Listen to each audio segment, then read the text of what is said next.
Honorable Tagoun Sambiri, bonjour. Vous êtes le président national de la formation politique Les démocrates socialistes africains, DSA. Votre parti, dont vous êtes le premier dirigeant, est membre de la dynamique Monseigneur Podro. Vous soutenez le candidat Dr Agbeyome Kodjo à la dernière présidentielle de 22 février 2020 au Togo. Vous revendiquez toujours la victoire de votre candidat, M. Agbeyome Kodjo, jusqu'à ce jour.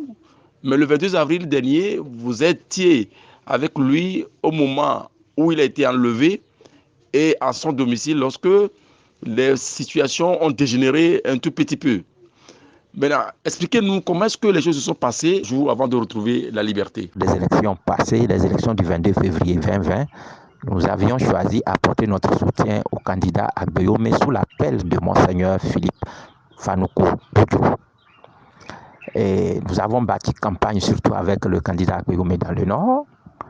Et à la suite de ces élections, malgré les conditions exécrables de transparence, d'opacité que le régime RPT Uni a volontairement mis pour empêcher que la vérité des urnes soit mise à jour, soit connue, nous avons battu le régime RPT Uni, nous avons gagné ces élections.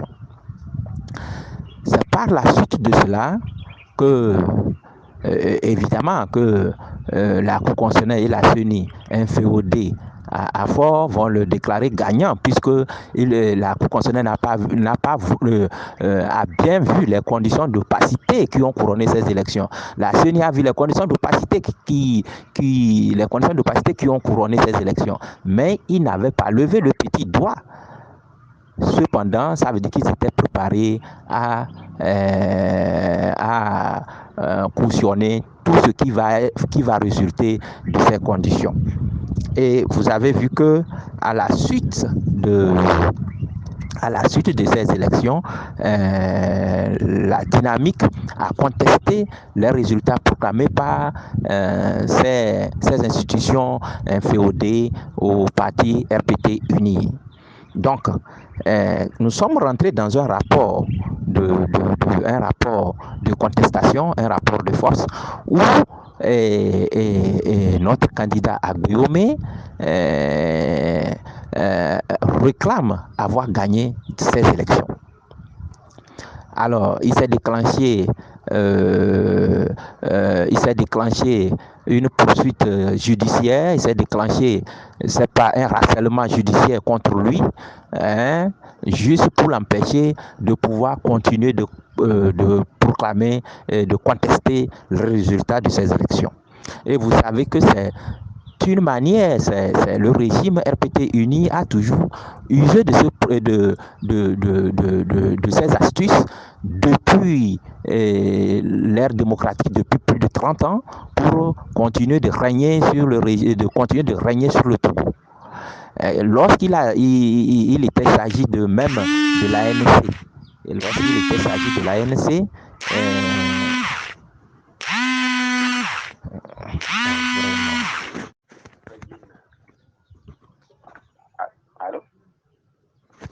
oui, allô, donc on va continuer. Je vais continuer parce que les appels interrompent les choses.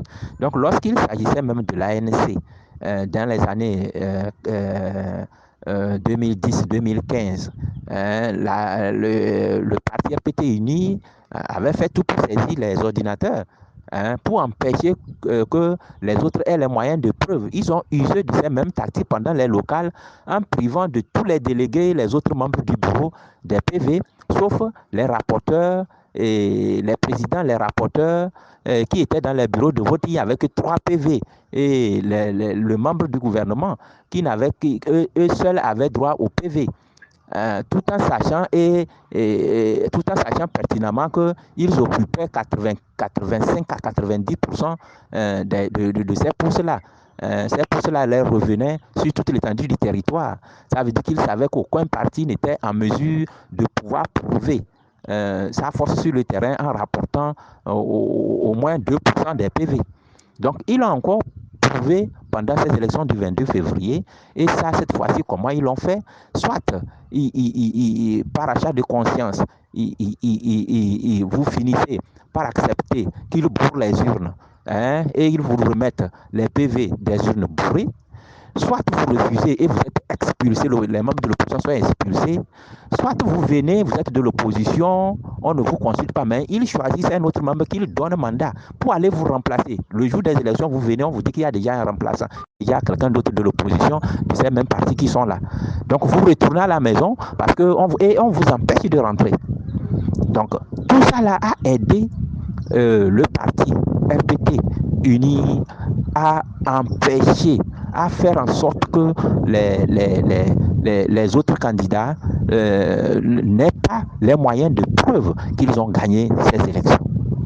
Malgré tout, nous avions pu réunir au moins 4000 PV. Mais la plupart aussi même de ces PV ont été des PV des urnes bourrées. Et ça se fait, et ça, les urnes bourrées qu'ils ont remis à des candidats, sachant qu'ils peuvent nous les apporter. Hein? Donc, par tous les moyens tels que nous l'avons vu, malgré que nous avons compilé tous ces résultats, ça prouvait que malgré ces urnes bourrées et malgré ces urnes bourrées, la dynamique avait fait un grand pas devant le régime RPT uni.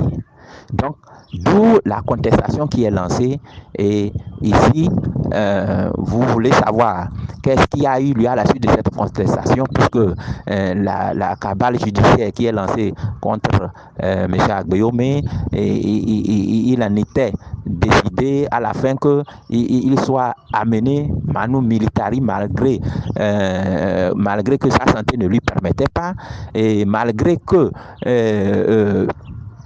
une autre décision judiciaire devrait donner lumière sur le fait d'avoir levé son immunité parlementaire.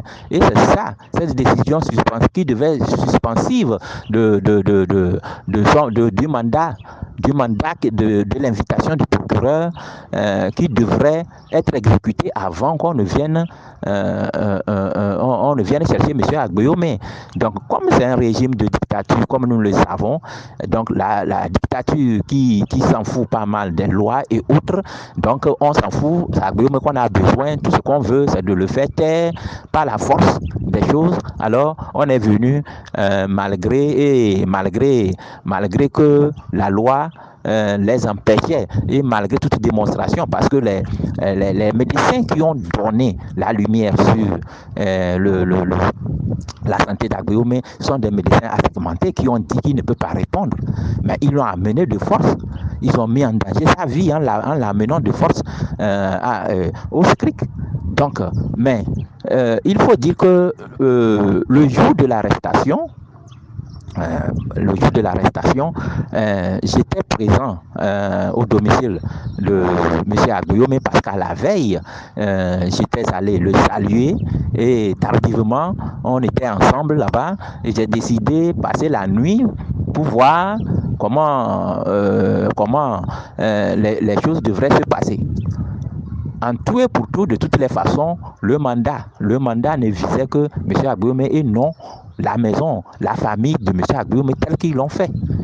Ils ont arrêté les serviteurs, les gardiens, les serviteurs, les militants des partis qui viennent quotidiennement aider parce que la maison, c'est une grande concession, à surveiller la maison en ce temps électoral pour lui permettre de dormir tranquillement. Tous ceux-là ont été arrêtés abusivement. Hein. Sa famille, ses enfants ont été arrêtés, sa femme, tout ça là. Mais c'est grave. Donc, tous ceux-là ont été arrêtés, et y compris nous les visiteurs qui étions dans la maison. Je voudrais en même temps préciser que dès déjà le matin à 7h, moi j'étais sorti pour repartir. Donc j'avais constaté à une distance donnée de près de 200 mètres qu'il y avait des policiers qu'ils avaient mis aux alentours. Avant cela, la nuit, c'était venu, on a vu des véhicules rôder autour de sa maison. Donc il y a un dispositif qui avait été mis en place, mais qui a été levé. Donc, il n'y avait plus rien, aucun policier à côté de sa maison. Là, nous, on avait pris la décision de partir pour aller répondre aux besoins, pour aller répondre, pour aller à d'autres besoins. Donc là, on était allé, on était sortis, nous avons marché, j'étais là avec l'honorable Kolani et un petit frère, nous sommes sortis, nous avons marché pour pouvoir rejoindre notre véhicule qui était parce que celui qui devait nous amener ne connaissait pas bien l'endroit. Nous avons dû s'arrêter au niveau du garage central. Nous allons venir prendre le véhicule. Nous allons venir là-bas pour continuer. Mais c'est à l'approche du véhicule là-bas que nous avons vu qu'un policier, on a tourné dans un tournant, nous avons vu qu'il y avait toujours une patrouille de police à cette heure. Et ils nous ont demandé, mais où nous allons? Et c'est moi qui ai premièrement pris la parole pour lui dire que nous sortions de la maison d'Agbeyo. Mais il nous a dit d'attendre. On a attendu, il a appelé un autre et pour lui dire que voilà, il y a des gens ici qu'il a vu dire qu'ils sortent de la maison d'Agbeyo. Et l'autre là lui a dit de nous ramener dans la maison. Il n'a qu'à nous ramener dans la maison. Donc c'est à partir de là que l'autre nous a conduit Manu Militari dans la maison et nous lui avions dit que nous n'habitons pas de la maison, nous ne sommes pas de la maison. Pourquoi nous ramener dans la maison? Nous on est en train de partir, que pas question. On nous a dit de nous ramener dans la maison, on doit rester dans cette maison, qu'on le veuille ou pas. Donc moi, dans ma pensée et connaissant le rôle des services de sécurité, je me suis dit, il faut peut-être qu'il y a un danger devant. Donc, le mieux, c'est que nous retournions attendre dans la maison d'Agbeyo, mais pour que la sécurité revienne, pour qu'on reparte. C'est pourquoi il nous a ramenés. Je ne pensais pas que c'était nous ramener dans la maison et lancer l'assaut contre la même maison. Mettre en danger notre vie en ce moment-là. Donc, c'est comme ça que nous avons été pris dans la maison d'Agbeyo, mais ce matin vers 9h. Parce que c'est après 1 heure de temps, presque 2 heures, on est venu lancer l'assaut contre la même maison où on nous a obligés à rester dedans. Donc, on n'a rien compris et c'est ainsi que nous avons été pris. Donc, pour vous raconter, tel que vous m'avez posé la question, pour vous dire concrètement ce qui s'est passé dedans, personnellement, je peux vous raconter mon cas. Je savais, j'ai vu beaucoup qui pleuraient, qui criaient, mais je ne savais pas exactement ce qui se passait parce qu'il y avait eu tant de bousculades, les jeunes sont poursuivis par les policiers, il n'y avait aucune résistance dans la maison parce que les jeunes étaient aux mains nues, donc les policiers ont sauté par les murs, ils sont rentrés. D'abord, il y a eu une violence contre la porte, donc il y avait des coups durs qu'on donnait au portail de l'autre côté de la maison. Moi, j'étais dans l'autre concession. Il y avait l'autre concession directe qui s'ouvre directement sur la maison. Et les militaires frappaient là-bas avec un engin. Et après, c'est un char qui est venu foncer sur la porte et en ouvrant et ouvrir la porte. Donc nous, on était de l'autre côté, on entendait des bruits trop lourds, qui sur la porte. Et nous avons vu qu'il y avait un engin à ce niveau-là qui a fait reverse. Donc nous avons vu que la porte a été défoncée et là, certains gendarmes et policiers sont rentrés aussi à ce niveau-là. Donc, tel qu'on nous a poursuivis. Moi, personnellement, j'ai compris que j'étais ciblé, puisqu'il y avait un appareil qui a fait des photos là-bas. Moi, j'étais resté à côté de la piscine. Je crois qu'il savait que d'abord, j'ai eu des informations, parce que ceux-là qui nous ont après, ont entendu dire là-bas que non, Targon Léon l'a suivi depuis hier, il est allé rentrer. Ça veut dire que nous, les partis politiques, nous sommes dans nos maisons, on nous surveille, on a l'œil sur nous, nos mouvements, tout ça là, c'est surveillé. On sait où on est, où on n'est pas. Donc, c'est comme ça que le régime là nous poursuit partout. Nous n'avons pas de liberté. Donc, puisque c'est les gendarmes, en parlant entre eux, qu'on a que lui, c'est depuis hier qu'on l'a poursuivi, on l'a suivi comme ça jusqu'à ce qu'il est rentré dans la maison, il n'est pas ressorti, et jusqu'à ce qu'on l'a pris ce matin. Donc, j'ai compris que j'étais ciblé. Pourquoi j'étais ciblé? Donc, moi, j'ai compris que dans l'arrestation, moi, je n'ai pas manifesté de résistance. Dès que les policiers et les gendarmes se sont approchés de moi, j'ai soulevé ma main en signe de non-résistance. Donc, ils ont ordonné, j'étais avec mon petit frère, ils ont ordonné qu'on se couche avec certains qui étaient à chose. Dès que mon petit frère voulait se baisser, on l'a renversé violemment sur la tête, au sol. Et moi, je me suis baissé pour me coucher et j'ai été projeté donc pas au sol, donc j'étais resté au sol. Et après ça, qu'est-ce qui s'est passé? C'est que ils ont sorti, il y avait des menottes là sous forme de scellés qui serraient les mains des gens et des gens criaient parce que ça faisait tellement mal. Parce que j'ai vu des gens les mains enflées immédiatement, enflées après quelques minutes. Dès qu'on a, parce qu'ils serrent carrément et il y avait plus, le sang ne passait plus sur les bras des gens. Juste pour les faire souffrir, moi j'ai constaté ça et j'en ai vu des gens qui étaient à mes côtés qui criaient à cause des scellés là, de ces menottes là qu'on a serré contre leurs mains, puisqu'ils criaient à cause de ça seulement. Mais moi, qu'est-ce qui s'est passé? C'est que deux gendarmes se sont chargés de moi spécialement, parce que les autres étaient là, personne ne s'occupait d'eux. Moi j'ai vu qu'ils m'ont renversé, d'autres avaient les pieds sur mon dos, ils me donnaient des coups de pied partout et spécialement un venu, il a mis son pied, ses bottes sur ma tête contre le sol.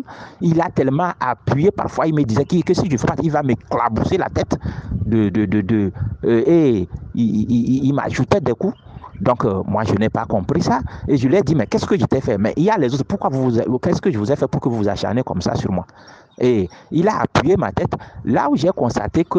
et puis après, ils m'ont serré les menottes, donc ils m'ont serré les menottes derrière mon dos, donc ils l'ont serré et il y a une main j'ai fait un accident avec ma main gauche, donc cette main-là n'est plus mobile, donc elle ne peut plus tourner derrière mon dos, mais ils ont forcé à tourner mon bras. Si vous savez la douleur que j'ai sentie, je leur ai dit, mais vous-même vous voyez que le bras ne tourne pas, mais vous voyez que l'autre tourne facilement, mais l'autre ne tourne pas, ce n'est pas mon choix, c'est parce que le bras là est malade, pourquoi vous forcez? Vous me faites mal. Et malgré ça, ils ont forcé jusqu'à mettre les menottes. Mais à ma surprise, c'est que lorsque ces menottes-là ont été mises, il y a eu des blessures là-bas. Ces blessures-là sont pour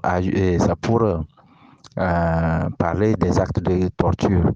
Donc, il avait tellement appuyé sur ma tête que les cailloux qui étaient au sol sont rentrés dans ma tête. Donc, c'est après 3 jours que j'ai vu que ça s'est enflé là-bas comme si c'était des balles.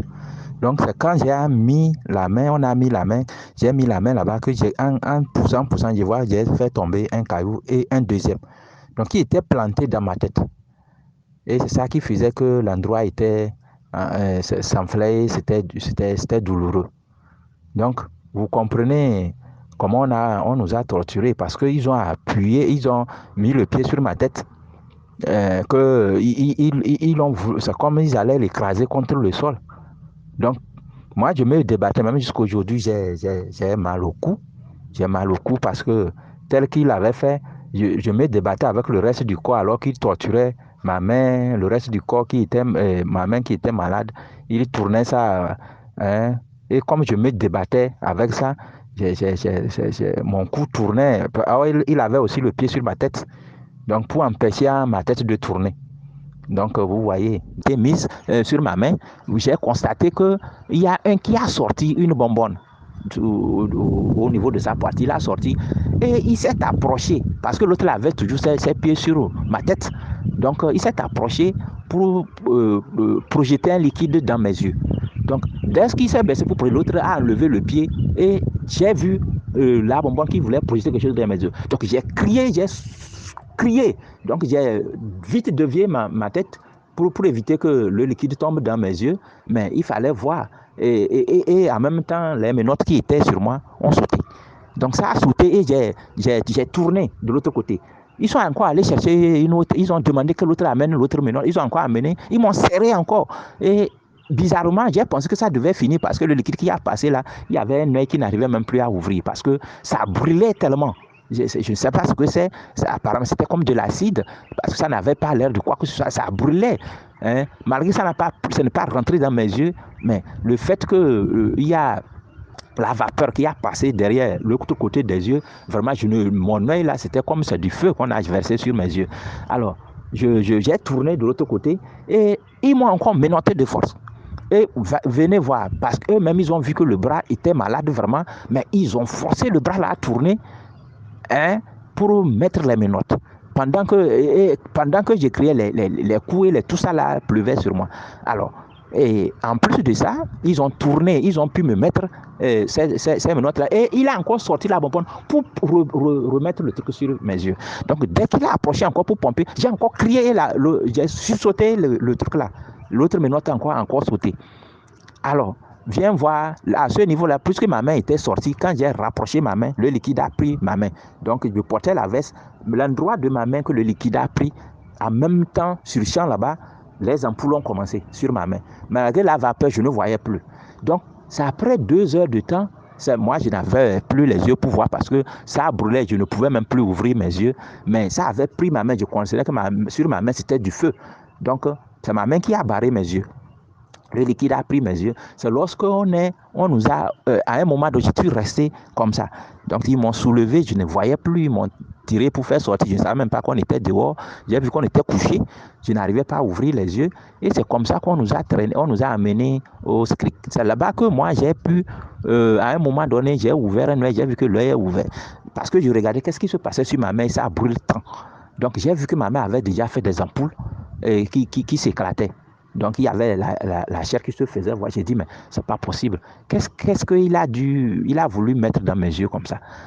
Et là, vous voyez, et je sais, ce liquide qui a arraché ma peau déjà, je me suis demandé si c'était rentré dans mes yeux, que seraient mes yeux aujourd'hui. Donc là, j'ai compris que c'était des tortures que nous on a vécues. Arrivé là-bas, on nous a fait asseoir par terre, comme vous en voyez dans les films, on met les prisonniers de guerre. C'est ainsi que nous étions assis. Nous étions assis par terre comme les prisonniers de guerre, alignés. Il n'y avait pas histoire de coronavirus.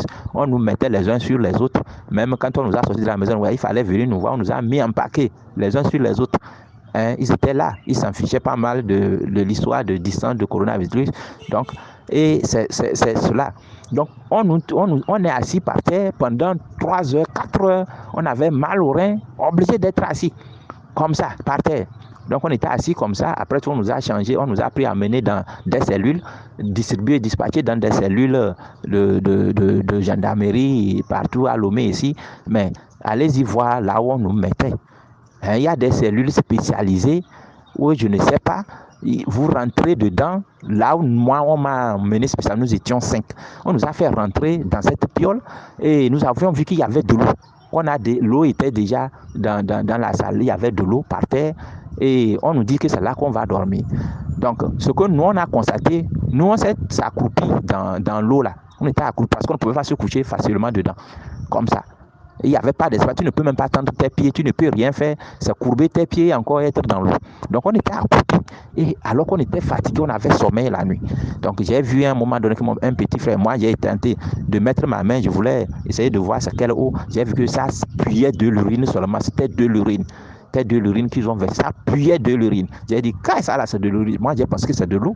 Pourquoi l'eau dans cette piole là, comme ça? Pourquoi on va nous dire de nous coucher dans l'eau? Donc, on était là et j'avais un moment que mon petit frère qui me suivait était fatigué, s'est écroulé dans l'eau et s'est couché dedans. Mouillé, il y dormait. Donc, on nous avait déshabillés. Donc, on est rentré, il était couché dedans. Un autre aussi s'est affaibli, s'est couché. Il ne pouvait plus s'accroupir. Il s'est couché, il est tombé dans l'eau. Il a commencé par ronfler. J'ai dit, là, ça, c'est grave. Et il ne me restait qu'un avec un autre. Et je lui ai dit, on n'a pas le choix. On est obligé de dormir, on est obligé de rester, même si c'est l'urine, on est obligé de dormir dedans. Donc, on s'est couché dedans comme ça. Et c'est jusqu'au matin qu'on s'est réveillé, l'urine là a séché, toute l'eau là a séché sur nous. Donc, vous voyez qu'on a été torturés. Mais moi, je n'ai parlé que de mon cas. D'autres, des gens, quand ils en parlent, parce qu'on les a amenés dans des cellules où les caca, tout ça là était dedans, mais on les a mis dedans. Et ils étaient là, ils ne pouvaient pas respirer, ils ne pouvaient non plus uriner ni faire quoi que ce soit. C'était vraiment de l'enfer que nous avons vécu là-bas. Quand les gens vous racontent, moi je n'ai parlé que de ce que moi j'ai vécu, je ne peux pas trop parler des autres. Et c'est comme ça, et je vais couper comme ça.